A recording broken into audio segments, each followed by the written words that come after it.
Ambegaonkar breaking news. Manchar प्रतिनिधी. कळंब तालुका आंबेगाव येथील आदर्श जिल्हा परिषद शाळेमध्ये बाल आनंद मेळाव्याचे आयोजन शनिवारी करण्यात आले होते.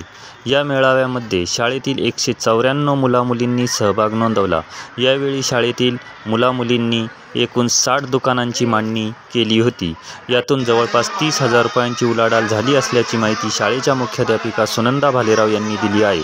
बाल आनंद मेळाव्यामध्ये शाळेतील मुलांनी विकण्यासाठी शेतातील ताजा तरकारी माल, भाजीपाला, द्राक्षे, अगरबत्ती, मोतीचूर लाडू, मसाला दूध, मसाला पापड, पाणीपुरी, कोबी मंचुरियन, आप्पे, वडापाव, समोसा, ओली भेळ, साधी भेळ, चहा, भजी, लस्सी, ढोकळा, मेंदूवडा, बिस्किट, बॉबी, चॉकलेट, सारणपुरी असे विविध पदार्थ विकण्यासाठी आणले होते.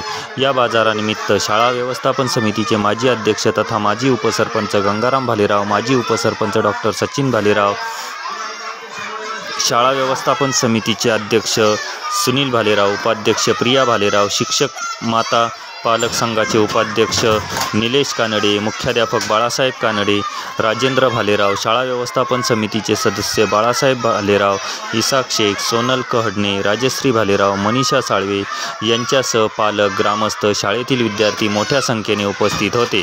बाल आनंद मेळाव्याचे योग्य व चोख नियोजन आदर्श पुरस्कार प्राप्त शिक्षक संतोष कानडे, गणेश लोहकरे, शिक्षिका गीतांजली शेलार, मीना निराळी, सुनीता चासकर यांनी केले.